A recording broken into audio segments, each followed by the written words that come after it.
We are live at the McCaslin Fieldhouse in Norman, Oklahoma.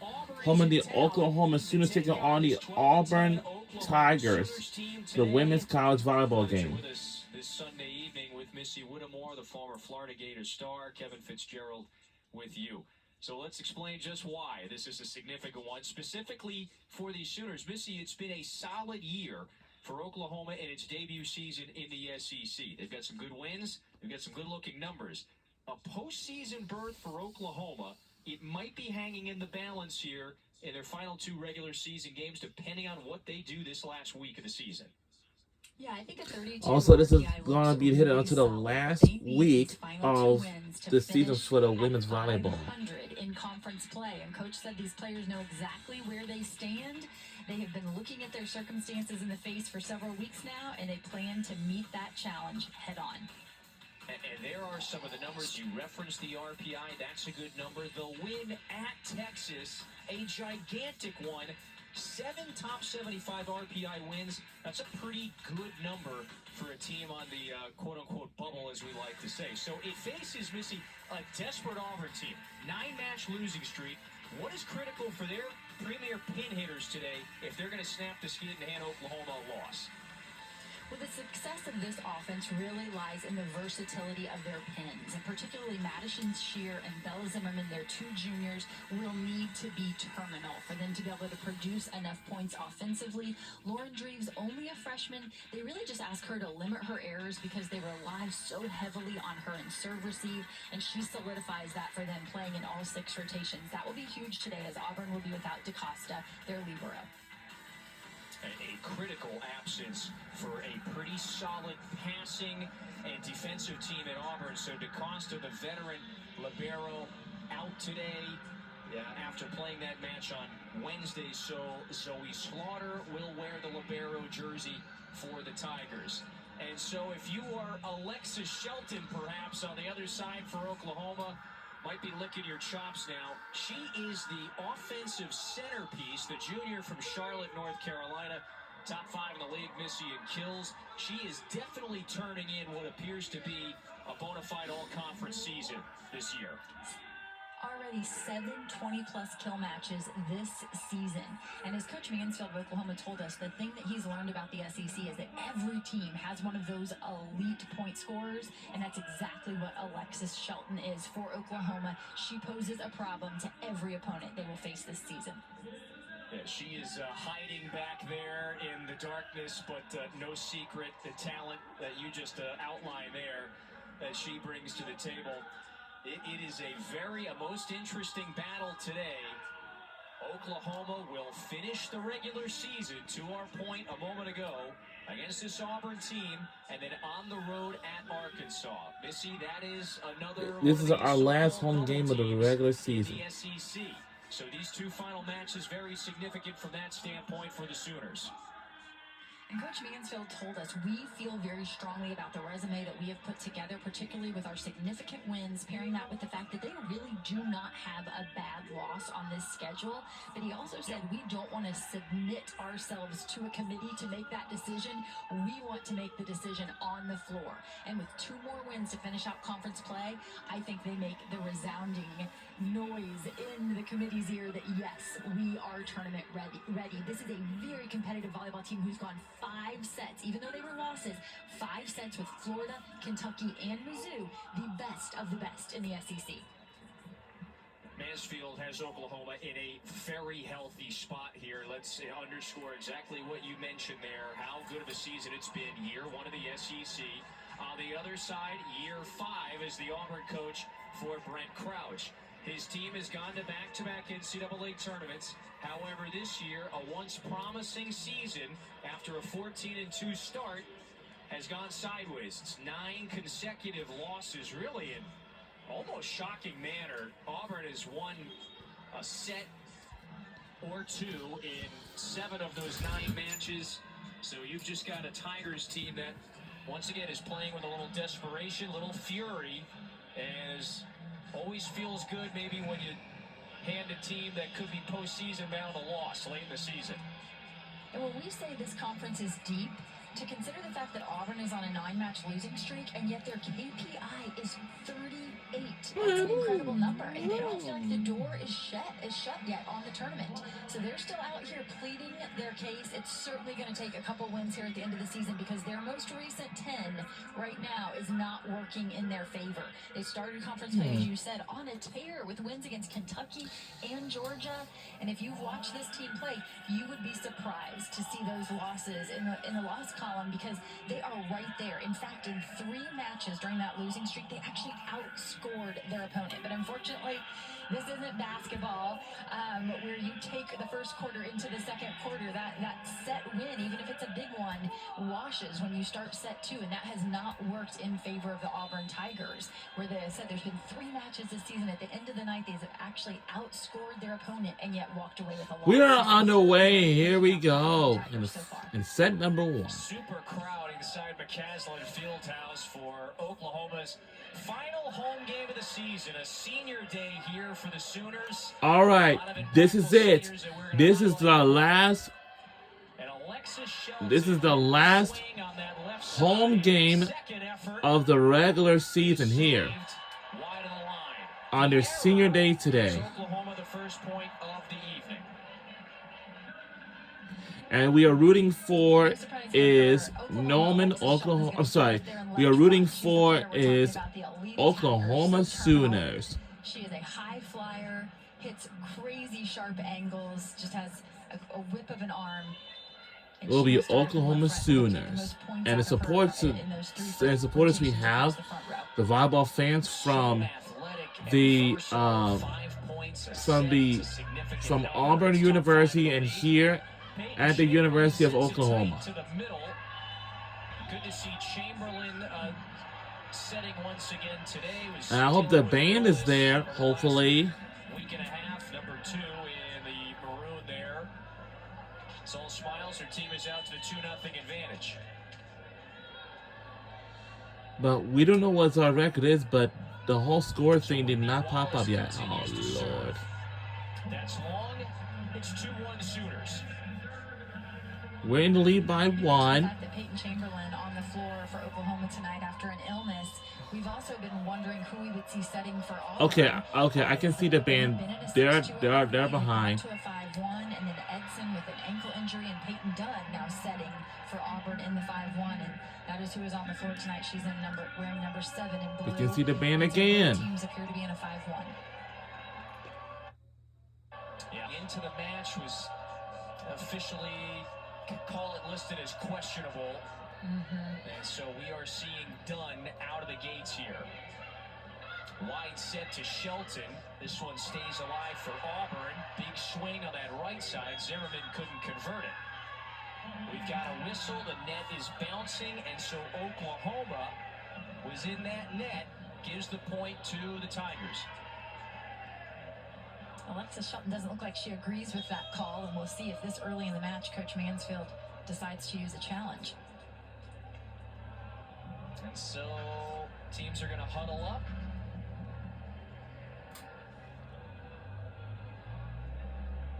Okay, now I can see the screen pop up. So now let's take a look at our records. Our record is 12-10, 6-8, and Auburn got 14-11, 4-10. Auburn, Oklahoma is challenging that Auburn was in the net. And so we get a very early challenge. Just a few points into this first and we're on the SEC Network for tonight's game. We got one more weekend left to go in November after this one. It's after this one, once we hit November 30th on a Saturday, this Saturday soon. Again, Missy, the ruling is that Shelton or a Sooner player was in the net, touched the net violation.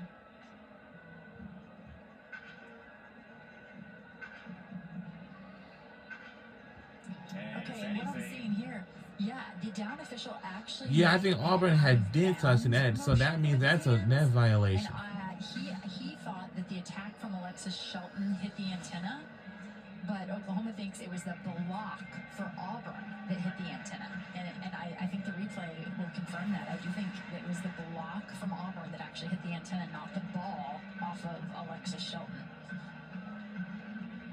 Boy, that is the beauty and the value of our Hawkeye replay technology there. That was a great look from that far court angle right here. Watch 12. Yeah. Yep. Well, 12 of the Auburn jersey, I suppose. Yeah, and the official obviously standing at the net extended just saw the antenna move in As his for first. review, Auburn block was in the antenna. Call's going to get reversed. Oklahoma wins the point and keeps their challenge. That is super, the look that you get with that technology, and it flips it from a 3-2 Auburn advantage to a 3-2 Oklahoma lead. And Coach Mansfield will retain that challenge.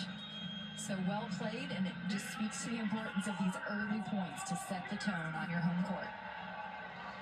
And you said it, each coach starts with a pair of challenges. If you win every one of those challenges, you keep retaining that challenge. Now, each coach would get a challenge back if we do reach a fifth set, but no more than 2 at one time. Callie Kimoha, that's the veteran, playing her final game in this building. On the service line, Shelton going nearly over the scorer's table to keep that one alive. High set to Belle Zimmerman. She is one of the pin players that we highlighted in the Open, and this is exactly why. Auburn is at their best when they run the spread offense from pin to pin. And right now with McCurdy in the middle, she draws just enough attention from that Oklahoma block. By the way, these are the 2 best blocking leagues in the team, or excuse me, 2 best blocking teams in the league. So you're going to have to look for one-on-one opportunities. I mean, they're both averaging about 2.5, 3 blocks per set. That is a significant top 25 figures nationally, and it's now a 4-3 OU edge. It really has been a very solid season. Year 1 in the SEC for Oklahoma. Last year they went 4-14 in Big 12 play. Things were a little shaky in Mansfield and his staff's first season in Norman, but they have added some veterans. They have come together and they've got a chance to, with back-to-back wins to end the year, finish the season 500 in SEC play. That would be significant. Chamberlain over to Shelton, blocked right back. Big block here by Auburn, and an important one early, because if they can slow Alexis Shelton down early, look at the play in the back row by Slaughter to keep it alive. So defense right now for Auburn coming up big. It's defense in the backcourt and defense at the net. And the earlier you can block Alexis Shelton and make her think about her swing a little, the better for Auburn. Wow. High leverage swing. And just Whoa. indefensible in a sense. Yeah, this is why we expect to see her on the all-conference team. It's plays like this. It's the out-of-system point scoring that teams can just lean into night after night. This is why Oklahoma can go up against the best teams in the league and either be competitive or come away with a win on the road like they did at Texas, because Alexis Shelton can take over a match. Well, Missy, they are feeding their star. That was her 8th swing. Auburn ties it up here, but it's 3 kills on 8 swings for Shelton early on. And from one star to the next, that was Madison Shear coming out of the back row, number 1 for Auburn. She is their big point scorer and has had a hot hand lately. They're using her more across the back row than they did early in the season, and that opens up the back row attack for them. Lydia Martin with her first kill of the evening. That's the 5th-year senior in the middle. Has been very versatile offensively and on the block this year. And I think it's so important for Oklahoma to get those middles going early. They said they've not set their middles as much lately, and that is not by design. They just have not had the pass that they wanted. So if they can pass well early and get those middles going, it only opens things up at the pin. Opportunity for Oklahoma. Up high, Shelton times it. Don't think there was a touch, so just a miss hit gives the Tigers another point. And Camille Gibson is much like Shelton in the fact that she can be so terminal. She has a powerful arm, but she's going to have to learn to limit her errors because in their most recent match, she had 7 kills, but 7 errors to go along with it and hit 0. There's Shelton on the other side. Keeping Shelton in across the back row here, as we're seeing Auburn do with Madison Shear. That gives them a few more offensive options. And that was Alexis Shelton running out of right back. We'll see if they continue to run her across the back row as the match goes on. On the slide, connection was not there. Finding Bella Bell, though Auburn benefits from the Oklahoma mistake. As we talk about those pin players for Auburn, Bella Bell, interesting in that she used to be included on that graphic of pin players playing for the right side, but she's a former middle blocker, and they've decided to switch to the 5-1 and actually have her playing back in the middle. She'll still hit a lot of balls on the slide from the right side, but blocking out of the middle now. Missy, if there's one area that Auburn can exploit perhaps today is attacking that Oklahoma back row, last in the league in digs. They've struggled there at times, and so Peyton Dunn back to serve again. Gibson blocked. Auburn leads by 2. Nice work at the net here by McCurdy. She is actually 8th in the SEC, over a block per set. And she doesn't have to do too much for this team offensively. They use her just enough in the middle to keep that defense honest, but boy, is she doing a good job of patrolling that with her defense. How about Gibson displaying the offensive repertoire down the line? I think that's a really important shot from Gibson because we just mentioned moments ago that she can be high error, and she's got to keep that number under control. And rather than erring out of that shot, she finds some open court there along the net. Not only does she find open court, she's able to get it to the floor. Dunn to the middle. McCurdy didn't quite find the connection there in Oklahoma. Ties it up. Nice job there by Kari Geisberger playing in right front for Oklahoma, helping with that gap set. And when Kari's in the front row, I'm not sure that that's where you want to be going with your middle attack. Geisberger 6'7", without a doubt the tallest player on the floor, and by several inches. Big rip. That one falls wide. Oklahoma with the point. Peyton Chamberlain of Oklahoma right now just doing a really nice job of moving the ball around, getting all of her offensive weapons involved in this offense. And Chamberlain with 5 assists early on. She's averaging more than 10 a set. Oh, there's Geisberger. And looked like Burgess got in on the action as well. And again, Auburn choosing to go at Kari Geisberger along with KJ Burgess up there in the front row. And if you'll notice, Oklahoma, one of the few teams in the league who will go to a triple block. So Alexis Shelton all the way over to help on that one. And that is a stout presence at the net. You got Oklahoma 9th in the nation in terms of blocks per set. To the middle, handled, but an opportunity here for Oklahoma. This is Shelton now. Big rip. Then she finds the floor.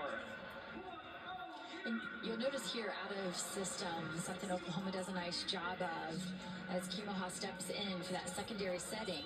They bring Alexis Shelton into the court. This is by design.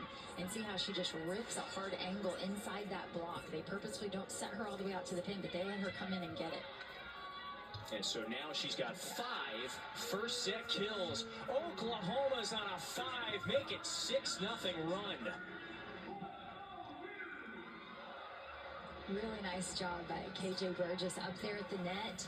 We knew that there would be some blocking in this match. As we said, 2 best blocking teams in the league, and we're seeing it firsthand. I mean, Oklahoma, they have got some size along the net. It's not just Geisberger. Lydia Martin, 6'3", Shelton, incredibly athletic. Burgess, 6'2". You know, Aaron Mansfield jokes, boy, the difference between the Big 12 and this league is there's a whole lot of size along the net. On his side as well, Shelton, that's wide. It feels like the start for Oklahoma is particularly important here tonight, as they've actually lost 6 straight sets. They played a Texas A&M team who's very good, but they were not happy with their performance. Then they lose in 3 to Texas, who's really on a roll right now. So after dropping 6 sets in a row, it just felt like it would be very important how the Sooners could come out of the gate here tonight. And I think they have to feel good right now about the diversity in their offense, getting things going early. KJ Burgess now, everyone getting involved in the action. And there does feel like there is a little extra juice in the building as well. That is now 3.5 blocks for Oklahoma in this first set. It's an 8-2 run, Missy. And so the Sooners are off to that fine start in a match it must have late in the season. Ooh,